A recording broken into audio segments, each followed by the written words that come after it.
Pump it up, pump it up. Trae. Come on, come on. With Trae. Pump it up, pump it up. It's the day with Trae. This is the day to gain inspiration, to make a positive change in the nation. We're inviting you to partake in conversation, to raise your vibration. It's the day that we will all celebrate all of our peeps that make this thing elevate. Watch the negative fade away, cause it's the day with Trae.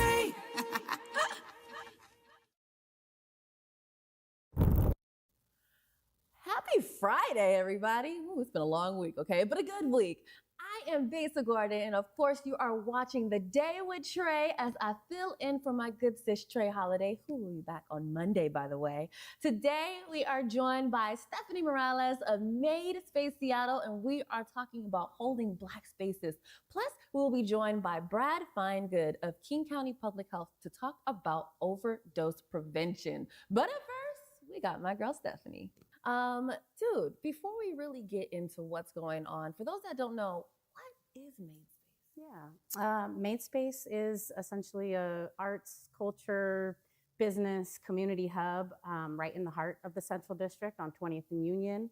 And it just serves as a space. It's really a blank but not so blank canvas where we have community come in and people do everything from classes to art shows to financial literacy, everything. It's a classroom, it's an art space, it's a community meeting space. It's just a space for everybody to come in and do what they need to do and for community to hold that. And what made you open your space? For me as an artist, originally it started at trying to find galleries and not feeling like I was welcome there, or when I would try to host an event, I would get very people are questioning me and who's going to be there? What kind of music are you playing? And just not feeling like welcome, you know, but then when the event was done, they're like, this is so great, let's partner. And I'm like, I need my own space. And I need to have a space, not just for myself, but for other people to feel like they're not going to be questioned about who they are or what they're doing. They're not going to be looked at with cynicism, and they can actually flourish and really support them beyond just whatever we can get out of it, which is what I was feeling. And sometimes I think that that's a feeling that we get a lot of times within like the Seattle area. You know, it's like, especially if someone's new, or maybe they're just getting their feet wet and doing events, or, you know, having different galas to get their art out there. People are like, who are you? Where are you coming from? Who are you going to be bringing? And a lot of times it's like, look, I just want to have like my mom, my family, some coworkers, you know, a few people that love my art. And I just kind of want to get it out there. And there's like the whole third degree. And so for you as an artist, you felt that it was important to make a space that was open for everyone. Yes, and affordable and accessible, because that was the other part of it. You know, I could have a really great event and be in the negative at the end of it because the cost was so high. So yes. It's very expensive, trust me. I one time booked a space and was like, how do you guys do this all the time? Right, you can't do it all the time. Yeah. Now, what are some things that people should know about Made Space? And actually, let me back up. What made you open it up where you did in the Central District?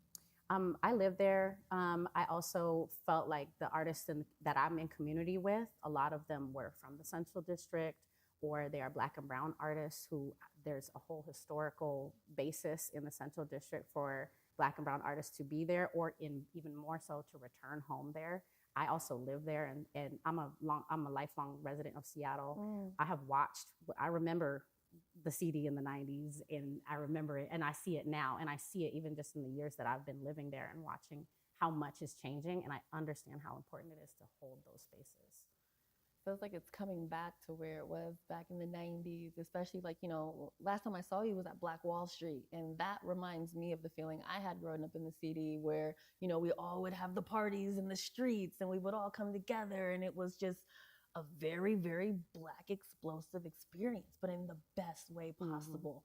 Mm-hmm. And, you know, having spaces like yours is important for us to be able to put our art out and, you know, do our music, or, you know, even like Taymay. I want to say that Taymay actually had her Sankofa viewing party over there. Did. So it's like, you know, it's a space where anyone is able to come and utilize the space, and it's affordable to them, where they don't feel like you said, I had an event, I wanted to do an event, had an idea, now I'm broke. Mm-hmm. You know, that's not what you necessarily want to do. What is happening right now with Made Space that made you actually go on social media and put out a call to action to your community? Well, first of all, one of the things that I've been learning as I've been growing my business is being able to look at the data and, because you can be in the middle of a business and not really understand what's happening with your finances, not understanding what's happening with your capacity. And for me, what is important beyond just like creating Made Space is that it is sustainable. And I was able to look at my numbers and realize like, this is not going to be sustainable. I will have to make a decision in a couple months if it continues like this, that whether I can even keep the space open. And I told myself before I really get to it being the most dire point, I'm going to be vulnerable and tell people, hey, this is what's going on. And if you really care about this space and you have used this space or it's been important to you in some way, I need your support. And that can look like anything. There's a number of things that can look like. So that kind of, just being wanting to be transparent. And then, let's kind of go into that. How does that look? Like in terms of people using the space once again? I think it's so important for people to know all of the ways that they can utilize the space. So that way it's not a matter of, I'm not a painter, so there's nothing I can do there. Or, I don't have a movie that's being shown. But there's many different ways that people can use Made Space. I mean, it's a Made Space. It's gonna be, you know what I mean? Yeah. It's literally just, it's a blank but not so blank canvas. People come in there and we have everything from business pop-ups. We have markets and things like that. We have wellness and healing events. We have financial literacy things. We have people have just private parties. We have people that just want to do organizational retreats, film screenings. I mean, really anything that you can think of. I always invite people, come down to the space, look at it, and you tell me what you can dream up in here. And I'm going to support it in every way that I can. And then I also try to leverage our audience. So if you've got an event, I'm going to share it with our audience. I want to put it on our calendar. I'm going to tell people about it because I want us both to be winning in this situation. I don't just see it as a rental. And then, how has community showed up for you since you put out that call to action? Yes. I mean, I was actually really overwhelmed. I think I even posted it because I was just like, wow, I'm so overwhelmed by the response that I've gotten. And people have showed up in every way possible. I mean, not just, there's been financial support, but really some of the most touching stuff and really like meaningful stuff too has just been like people reaching out with different resources, with different programs that I didn't know about, or booking the space, or volunteering time, or volunteering services. There's just been, it's not always monetary. And actually some of the stuff that wasn't even monetary was really the most impactful because it's given me hope that I can reach sustainability through those resources that they've given me.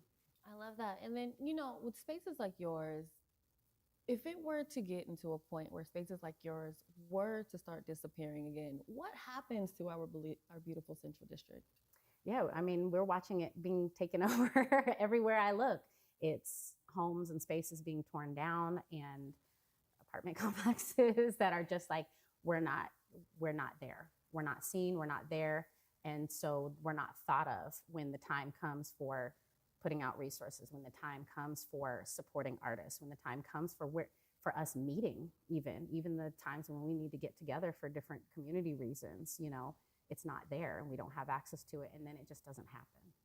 And then all the things that happen after that those changes don't happen. It creates like that domino effect. And I think it creates, it sucks to say, but it creates a feeling for someone that grew up in the city to not feel welcome in their own neighborhood. Like, this is where you grew up. This is where you're, like, my mom actually grew up in the house that I grew up in because my grandmother used to own a house on 19th and Cherry. But now my whole family, they live out south. I'm the only one that actually lives in Seattle now.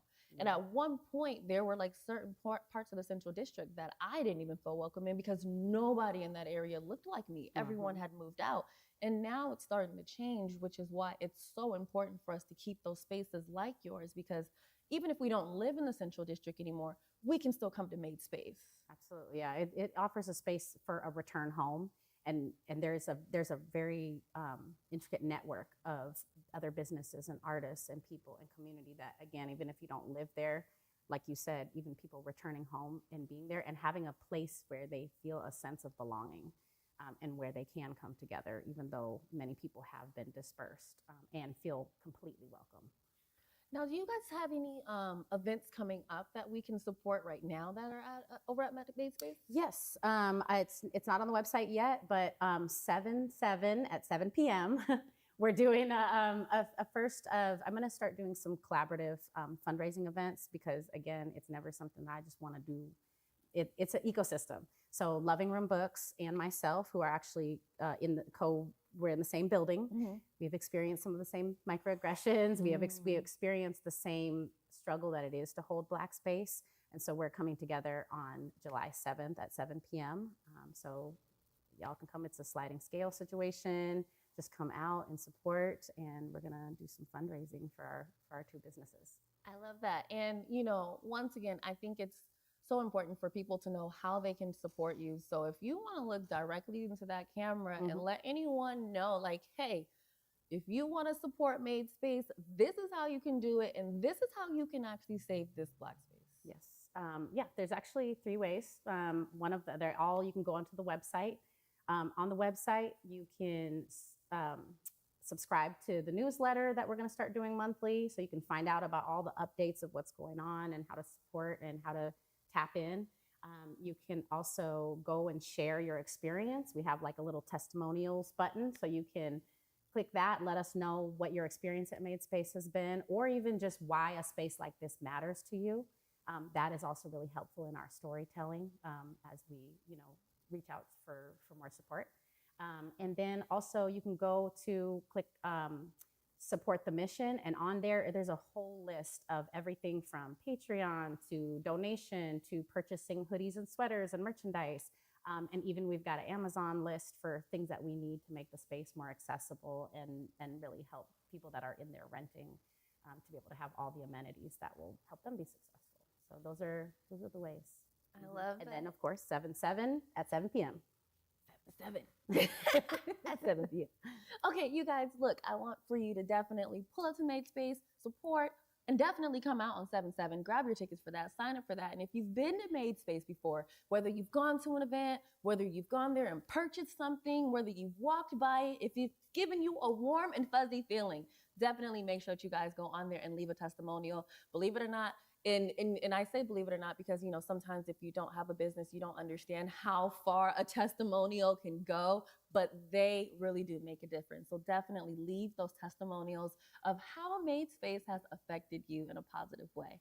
In the meantime, between time, Stephanie, I want to thank you so much for joining us. We are definitely going to have to save this space because, again, we need these Black spaces in the Central District so we can always feel that we are at home when we want to go home or come back home, We are going to go to a quick commercial break, but during the break, we are going to show you guys a little bit of the grand opening, which we were at for Made Space. And when we come back from break, we are joined by Brad Finegood from King County Public Health to talk about overdose prevention.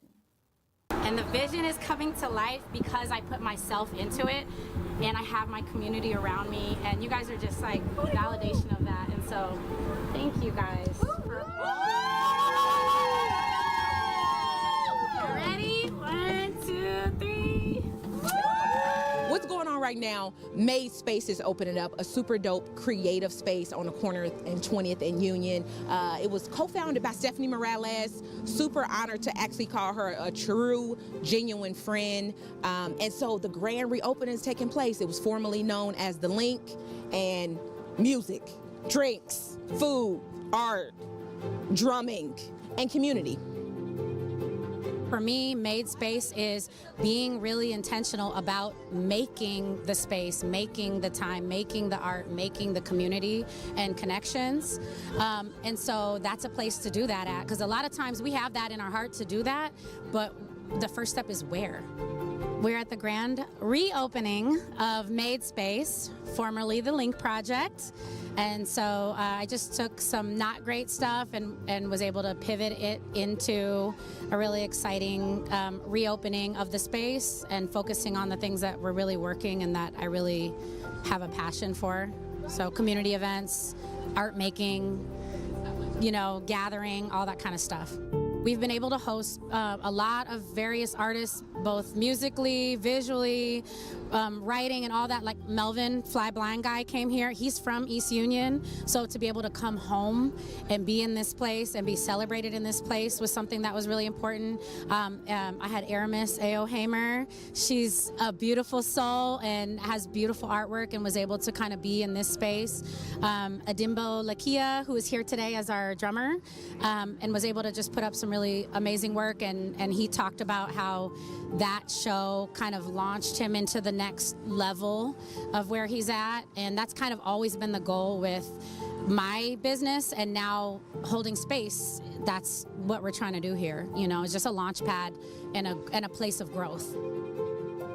This is one of the few spaces that's actually ran by an artist that's left in this particular region that has such a rich history of Black folk and people of color. So I feel like Stephanie is really doing her part of really trying to like hold down the fort and make accessible space available for people who have been pushed out so much, one artist, two Black artists and artists of color. So personally, like I'll just speak from myself and just speak from my heart why this space is really important to me is because I had one of my shows here and she provided me with an affordable space, which is really hard to find now in Seattle, and it's already hard enough to live. And so like part of us living as artists is showing our work, exhibiting our work. So if we don't even have a space to show it, like what are we doing here? You know what I mean? So she's making that possible.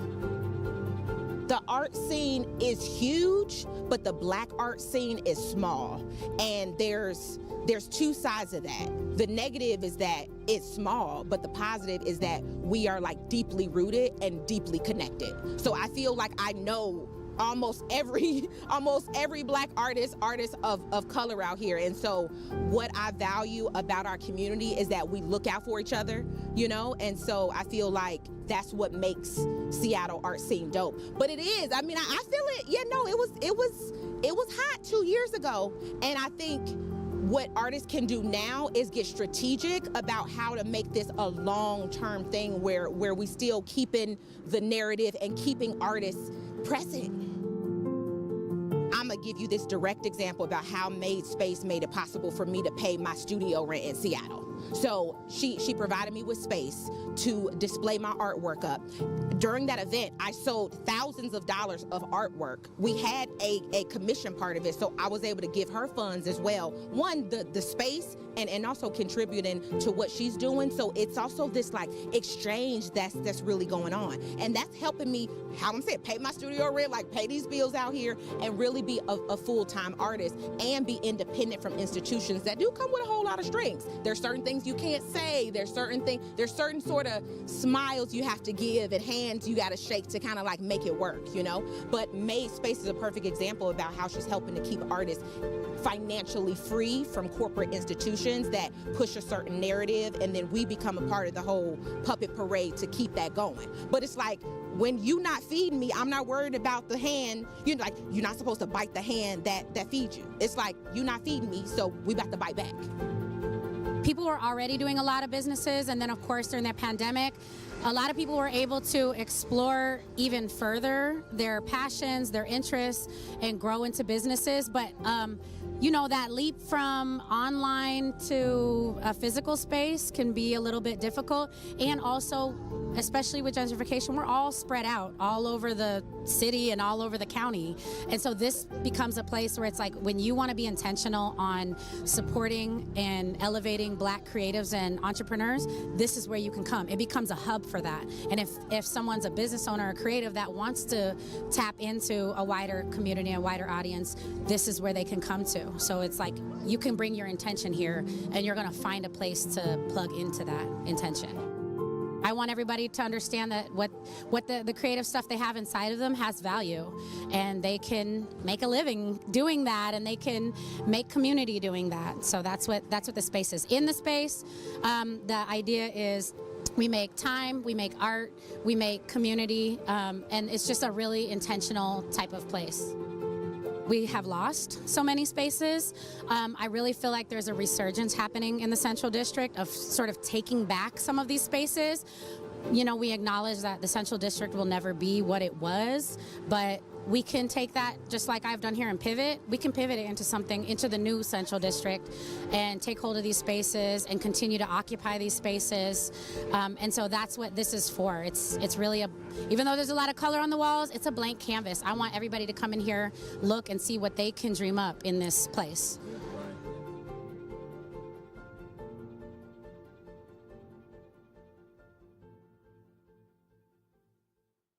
There's something magical, alchemical about being an artist.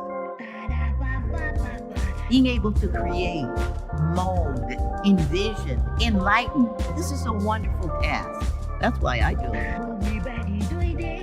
My name is Joyce Shea Scott, and I'm having my 50-year retrospective walk a mile in my dreams.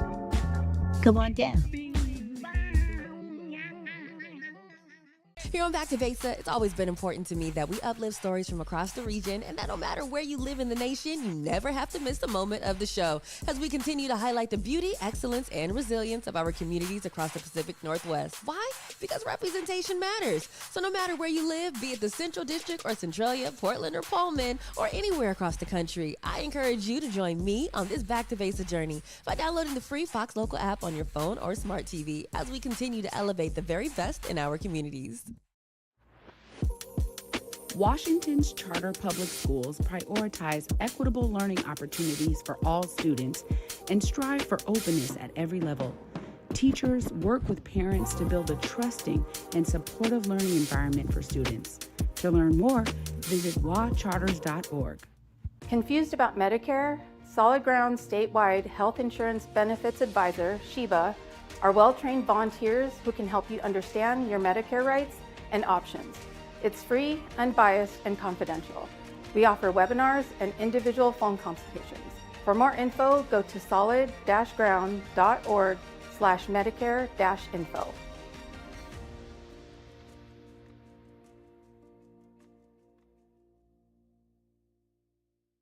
Welcome back to The Day with Trae. I am your buddy, Besa Gordon, filling in for my good sis, Trae Holiday. Right now, we are here to have a very, very serious topic, especially, with it just really taking over just the Seattle area. It's growing up here, I'm amazed at what I've been seeing as I walk down the streets, especially as someone that lives in the First Hill area.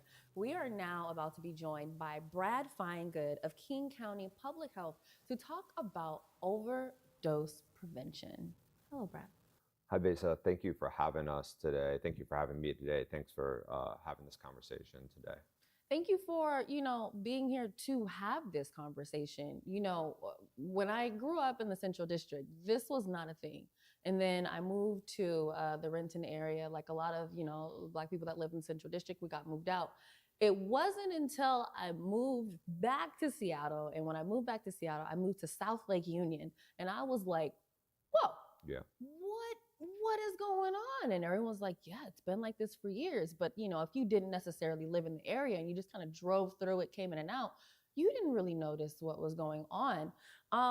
Let's really talk about the magnitude of, the overdoses that are happening within our Seattle-King County area.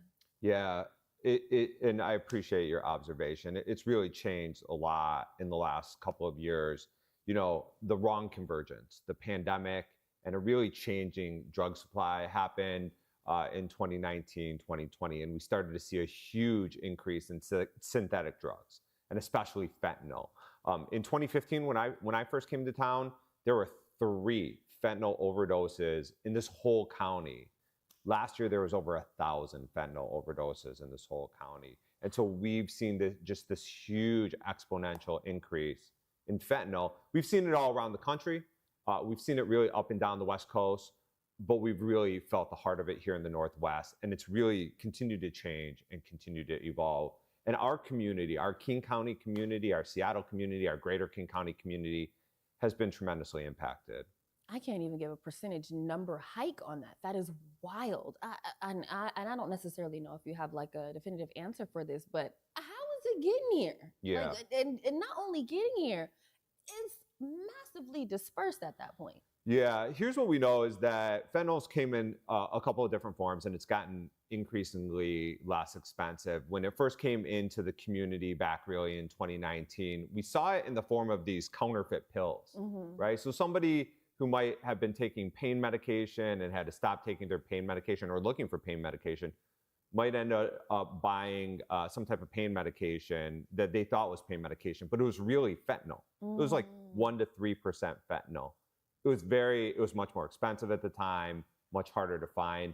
And we know that since 2018, 2019, those fentanyl pills are readily available as inexpensive as less than $1. They're everywhere. And we've seen a really changing drug supply. So now we're not only seeing fentanyl come in the form of these counterfeit pills, but we're also seeing fentanyl come in the form of white powder and rock form. And why that's really important is because we know sometimes in the community that people have used other drugs like cocaine in different forms and not had really bad impacts from it throughout time. But now we're seeing those powders and the rock form, that the fentanyl purity in that is anywhere between 15% to 90%. So somebody who's not used to doing fentanyl, their body's not used to doing it, might have some really bad impacts without knowing. So that's why it's really important that we think about and we use the tools that we have, because we have a lot of tools at our disposal. Is there a way, because I don't remember what I was watching, but I seen a woman and there was a newscast and they were going around to different encampments, and she was actually talking about how she'd had body pains and how she didn't have any health care, so she wasn't able to go get, I want to say it was like opioids or something like that. And so she would buy her pills off of the streets. And within doing that, of course, she now is putting herself at risk of getting some type of, opioid, substitute that may actually have this fentanyl in it. If you are trying to get, like your body fixed, you're just in pain and you're just like, I'm just trying to get rid of my pain. I'm not trying to do all of that. Is there a way for them to look at it with the naked eye and know that their pill has been, well infected, if you will? Yeah. So a couple things just on what you're talking about. Number one is that we've seen a lot of people who are struggling with fentanyl and dying of fentanyl and having bad impacts of fentanyl, who aren't the young kids, but they're really the older population, right? In their 40s and their 50s and their 60s, who have a lot of chronic, health conditions, some pain that they're trying to manage, all that type of stuff. So we've seen that and the impacts. And we have amazing physicians around this community who work for places like the Healthcare for the Homeless, who work for our public health agencies, who work for other community health agencies. And there's amazing treatments that are available. And so we really encourage people to, to have that trust and faith that sometimes they've, not always had in the medical system, but we really have some amazing providers. And the other thing is there is a way for people to know and to understand if fentanyl is in their supply. So people can get access to fentanyl test strips. And fentanyl test strips, through King County, we put out 30,000 fentanyl test strips in the first quarter of 2024, because we know that people don't want to be doing fentanyl a lot of times and want to make sure that they're not. So through public health, through a lot of community providers, people can get access to fentanyl test strips. We actually now have 4 vending machines around King County where people can go without any, it costs nothing. It's a public health vending machine, and get access to fentanyl test strips and other life-saving devices like Narcan that can bring somebody back from an overdose if they're having an overdose. Now, how do the test strips work? Yeah, so there's instructions on the test strip. So we would encourage everybody to follow the instructions, because it's not super smooth, right? But they take just a tiny, tiny bit of the substance, so people don't have to worry about wasting their substance or whatever. And they dilute it in water. There's a little device to help them dilute it, and then they just dip it in, just like a little litmus test type thing. And they read the results just like the instructions show. So it's just like basic science class, but people can tell just within a matter of minutes whether or not there's fentanyl in their drug supply. I'm curious to know, like, if someone takes fentanyl by accident, how long does it take for them to know before it's possibly too late? Yeah. I think what's really important is that people understand and know what the signs are of somebody who may be using fentanyl, maybe purposefully, maybe not purposefully, or if you have a loved one that you're really concerned about. Fentanyl is a very powerful opioid, which is a depressant, right? It's going to make you really quiet, lethargic, almost like asleep, right? So what a fentanyl overdose actually looks like, it looks like somebody going into a deep, deep sleep. So if you see a loved one or somebody you care about, or even somebody out there in the community that looks like they're falling into a deep, deep sleep and it doesn't look natural, you want to check on somebody to make sure that they're okay. Because with fentanyl, as powerful as it is, the time frame that you have to intervene in their overdose so that they don't die is really, really critical and often really short amount of time. So, okay, say, we're not too far from Pioneer Square right now. Say we're walking down the street and then we see someone and maybe they're like sitting on some steps, or I've seen people just hunched over in the middle of the street. Yeah. Is that hunching over a sign of a fentanyl overdose? That's a great, great question, right? So sometimes it's really difficult to tell if somebody, is living outside and you don't know if they're in an overdose state or if they're just sleeping, right? And that front hunch is really a really important sign. So when I see somebody like that and I'm walking down the street, all I'll do is ask them, hey, are you okay? And I've talked to friends and now they're asking people, hey, are you okay? I went onto the bus one time and there was a person, he was in that front hunch slumped and he was a little bit slumped over, but he had all of his paperwork scattered everywhere, right? It just didn't look normal, right?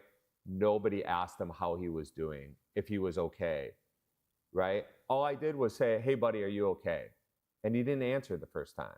So I knew something was up. I said, hey, are you okay? In just a little bit louder voice, right? He didn't answer. So I just tapped him on the shoulder. Hey, are you okay? And he came to, and he's like, yeah, I'm okay. Thanks for checking on me, right? No, people are not gonna, rarely will anybody get agitated, but people don't want to die, right? And so if somebody then doesn't answer, that's when we want to make sure that people have Narcan or naloxone on them. Always call 911, but Narcan, extremely easy to use. It comes in just a little plunger type thing. You just stick it up somebody's nostril, spray it. If somebody's not having an overdose, there's no negative effect of it.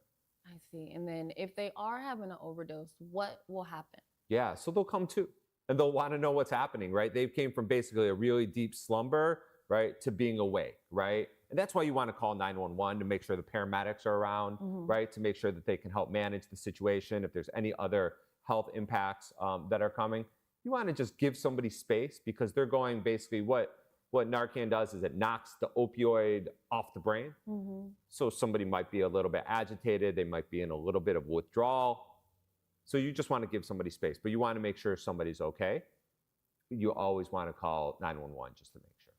And then, you were kind of talking about earlier where some people have actually taken fentanyl over the years and their body is a little bit more used to it. Yep. How do people seek treatment to wean themselves off of that? Because, it only takes one time for it to be too much. That's right. That's right.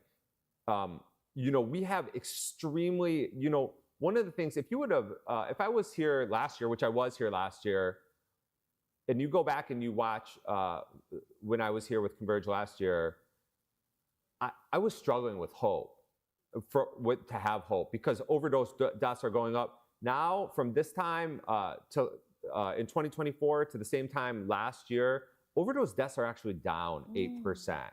And that's something that I'm really proud of because we've been able to get so much treatment out for people.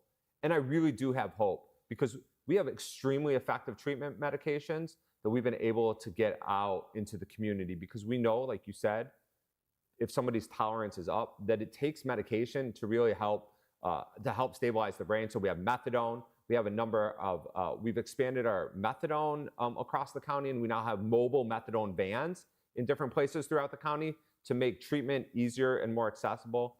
there's a medication called buprenorphine that people take orally that helps stabilize their brain chemistry. And now there's an injectable, a long-acting buprenorphine shot. So somebody doesn't need to have to manage their medication every day, but they can get a shot and have that protective factor for up to a month. And that's amazing. For somebody who's been taking fentanyl for a while, their tolerance might be up, to give them a really good fighting chance to get their brain stabilized, to be able to take the steps in the right direction, and to have that recovery pathway.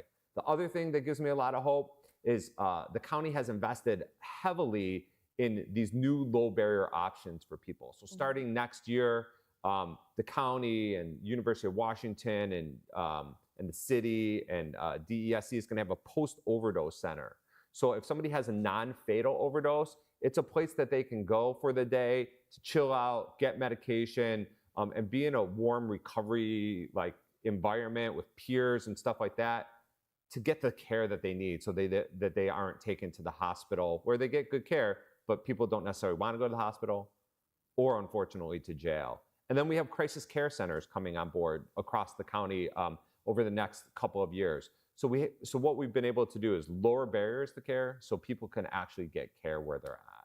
And so I'm curious to know, and I feel like you may have said this, but just for clarification, you've lowered the barrier for care, but does that also mean that people don't necessarily have to worry about cost? Yeah, absolutely. Great question. So Medicaid, if people are on Medicaid or Apple Health, that covers all of the medications that they might be needing. Most private insurance do, and if people don't have insurance, then there's funds to be able to cover all the medications that they need. Narcan or naloxone is free from the county, so all that people need to do is go to our website, which is kingcounty.gov/overdose, and they can get Narcan or naloxone for free, and also get connected to where they need help. Another thing that we've been able to do with some change in federal regulation is we've started a phone line to get access to medication. So now 24 hours a day, 7 days a week, somebody can pick up the phone and call a doctor and get access to medication phoned into their pharmacy of their choice right on demand. So, and that is also free and no cost. Okay, and then, and again, I just think it's so important for us to all know what these signs are.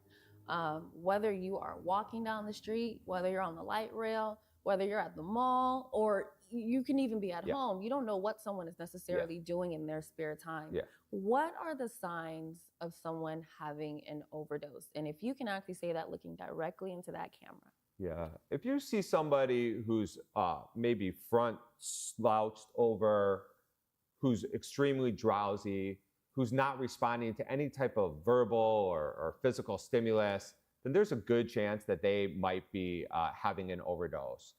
What you want to be able to do is call 911 right away and be able to provide Narcan or naloxone directly to them. Other signs might be if their skin tone looks different, if their lips are changed, if it looks like their skin might be clammy or something of such, and they're non-responsive to stimulus. If that's the case, please check on someone, because that might be the moment between life or death. And as we always talk about, that's our community members, right? That's our brother, that's our sister. And for me, that was my loved one. That was my brother who died of an overdose. And if the person who was with my brother that day knew what an overdose looked like, he'd probably be here with us today. I'm so sorry to hear that also.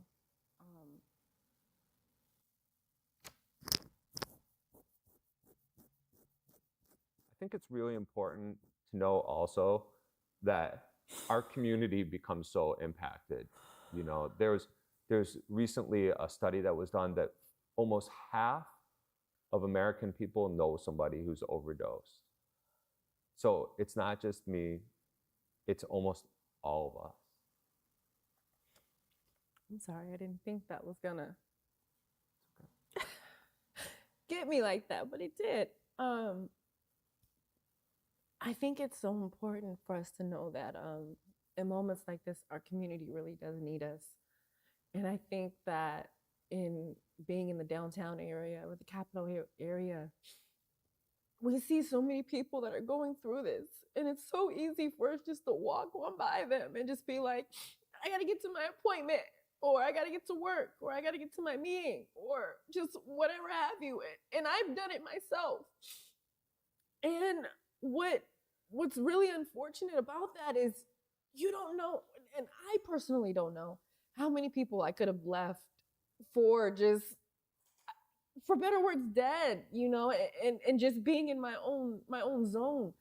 And I think it's so important for us to realize that our community is hurting from things that we may not have ever experienced, but whatever it is, however they got there, you know, it's important for us to be there for them. And, you know, it may seem like an extra thing to grab when it comes to that Narcan, or to do, to be like, hey, are you okay? But that's someone's life. That's someone's mom, dad, brother, and sister. And man, it's such a heavy topic, but it's such a topic that needs to be talked about. And these are signs that we all need to be aware of, rather than just, oh, it's just another guy slumped over. Like, this is someone that's going through it.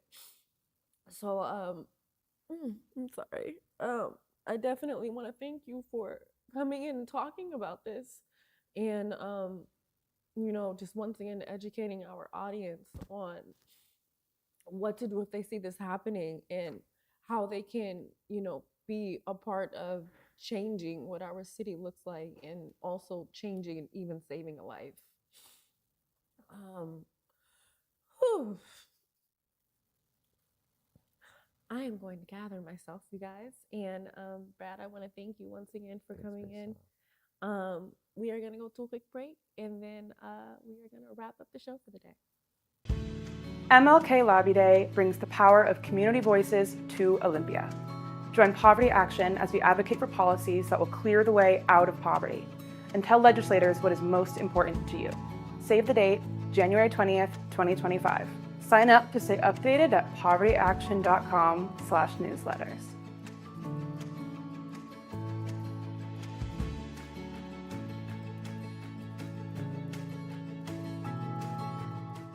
Urban League of Metropolitan Seattle is bringing a whole lot of star power to town as Taraji P. Henson and Hill Harper headline their 23rd annual breakfast, happening November 22nd at the Seattle Convention Center Summit. Grab your tickets now at urbanleague.org.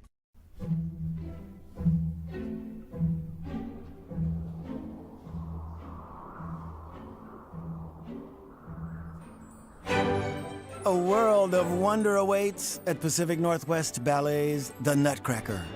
Treat your loved ones to the Northwest's favorite holiday tradition at Seattle Center's McCall Hall. Visit pnb.org. Disney and Cameron McIntosh's Mary Poppins comes to life on stage at the Fifth Avenue Theatre, featuring Step in Time and Supercalifragilisticexpialidocious. Make it a jolly holiday at Mary Poppins. For tickets, visit fifthavenue.org. Have you heard? Everyone living in Washington State can buy health insurance regardless of immigration status. Call 1-855-923-4633 to find out your option through Washington Health Plan Finder. The call is free, safe, and secure, and getting health insurance will not affect your immigration status. Give us a call today. All right, you guys. Well, man, we had a very, very deep topics today, you know, about saving Black businesses, but also just saving general people within our community, being that we really don't know what the next person is going through. We don't know what someone's doing in their spare time. I think the biggest thing that I've gotten from both of these conversations is being kind to our community, you know, saving our Black spaces. You know, just because it's not your space doesn't mean that you don't have a connection to it, and doesn't mean that you can't have a connection to it. Just because that's not your friend on the street doesn't mean that that's not someone else's friend on the street. You know, that's someone's brother, that's someone's sister, that's someone's mom, aunt, uncle. It's important for us to take care of our community the same way that we want to be taken care of, right? So with that being said, hopefully you take what you were able to learn today back home, share it with a friend, you know, do whatever you need to do to make sure that we are saving our community so that way we all can have a brighter tomorrow. Now, until Monday at 11 a.m., obviously, I'm not my good sis Trae Holiday. I'm Besa Gordon. So Monday, you will be rejoined by my sis Trae on a holiday on the day with Trae. If you ever want to keep up with me, again, I'm Besa. You can keep up with me on all social media platforms at Besa Gordon. If you want to learn more about my TV show, Back to Besa, you can follow Back to Besa on Instagram, Back to Besa TV. Everywhere else, it's just Back to Besa.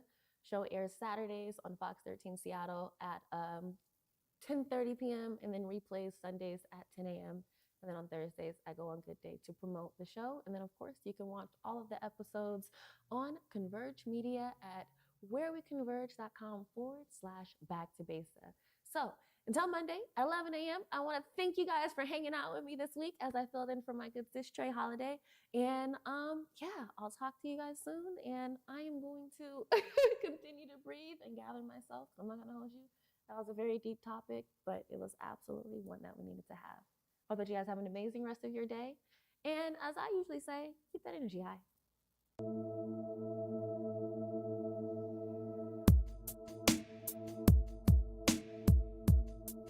Converge Media produces culturally relevant content for Black and urban audiences.